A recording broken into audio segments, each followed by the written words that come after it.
In this video, we're going to talk about how many times I'm going to be publishing to my new website, fitnessandtacos.com. This is April, and I just launched this brand new site, and I've been keeping on pace, publishing once per day.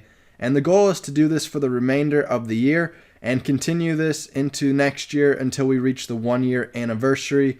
And at that point, I should have 365 blog articles on my website. So why am I publishing one article a day? Well, I run another website in the golf niche called golfpracticeguides.com, and that website, I did some experimenting using Google Analytics. So all you would do is type in Google Analytics, you'll find Google Analytics here, and we're going to connect our website to Google Analytics, and what that's going to do is it's going to allow Google to track our website traffic, so everybody coming to my new website, and I'm going to be able to display that information in these different reports. So that's what I've done with Golf Practice Guides. And you can see here, when I started this strategy of publishing once per day, this was back in November of 2018. So for the month of November, I was getting around 19,000 page views. Now, I started publishing at the end of November, one blog post a day. So that's why you can see the difference between November and December is kind of flat, because I really didn't start the strategy until almost the beginning of December. So it was right along here that I started publishing once per day. I've been able to do that the entire month of December, the entire month of January, the entire month of February, and now all the way through March. So we're approaching almost 5 months of publishing consistently one blog post a day. And you can see the page views have shot up from 19,000 up to 21. Then the next month we hit 35, almost 36,000. Then we increased a little bit more up to almost 37,000. And then here in March, we jumped up to 48,000. And I'm still expecting a bigger jump to start happening in the upcoming months, because it takes time for all of your work you're putting in now to start compounding and growing and growing and growing. So while I am seeing a jump in initial page views every month, considering from where I was 5 months ago, I know that all these 120 to 150 blog posts that I've just added, they're still relatively new. They're still indexing into Google, and as they start ranking in Google for different keyword phrases that each article is targeted around, I should start to see a bigger and bigger spike in traffic. Another thing we can do is break this down by traffic source. So currently I was looking at page views under this behavior tab, under site content, all pages. However, I'm now going to go into the acquisition tab. So we can go ahead and click on behavior here. It'll minimize everything. So this cleans up our dashboard. So we have these different tabs here. We want to go now under the acquisition tab, and then that's going to drop down a list of items. So I'm going to go here under the all traffic. It's also going to drop down, and we're going to click source medium to see what traffic sources are. All right, so similar to the last graph, you can see the monthly number of users coming to the website was pretty much stalled out until we started publishing one post a day. And because we've been doing that, we've been seeing an uptick in traffic every day. And now here we're getting some spikes, almost up to 2,000 people stopping by the website in a single day.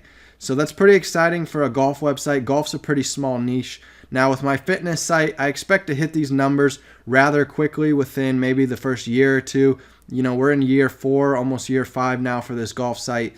And its traffic's just not very big in the golf space, but the fitness space, there are millions and millions of searches happening every day, and a lot of fitness sites can get, hundreds of thousands of visitors to their website every month. And so I don't expect that to really be the case ever in the golf niche. I'm cool with it being a small website and a small niche.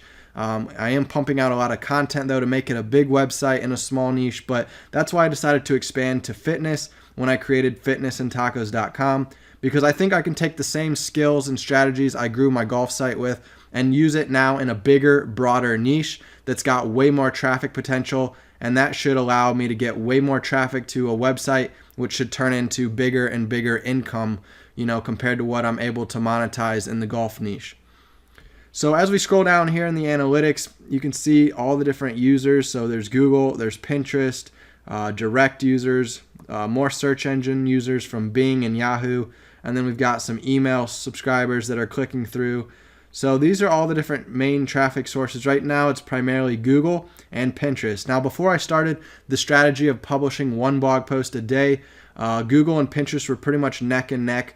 bringing in about the same amount. But as you can see, I started putting out one new piece of content every day, and those new pieces of content are now getting indexed in Google and starting to rank in Google, and that's sending my traffic higher in Google, and it's just grown and grown to where it's almost double what my Pinterest traffic was. Now again, this is just one example. This is my golf site. Golf's not a huge niche, so Pinterest sends me a lot of traffic, but the Pinterest fitness niche is huge. There's so many fitness sites out there bringing in, 26,000 people a day. Some of them are bringing in, 300 to 400,000 a month off of just Pinterest alone in terms of users. So it's quite insane how big the fitness space is. That's why I'm excited to, get Pinterest going for my new fitness website. So you can kind of see some back-end numbers here for my golf brand. It's a small brand. We're still growing it day by day, but I'm definitely going to devote most of my time now to the fitness niche just because of how much more broad scale it is. I think I could, see a lot of bigger numbers down the road in years 4 and 5 when I catch up, to where I am with my golf brand. All right, so with that being said, that's a little backstory why I chose to publish one post a day. I saw the effects it had on my golf brand, growing my Google traffic, and that's the goal here as well. It also gives you more content to promote on Pinterest, publishing once a day. So every day I can be on Pinterest putting out, new pins. So let me go ahead and show you kind of my new strategy and what my budget is.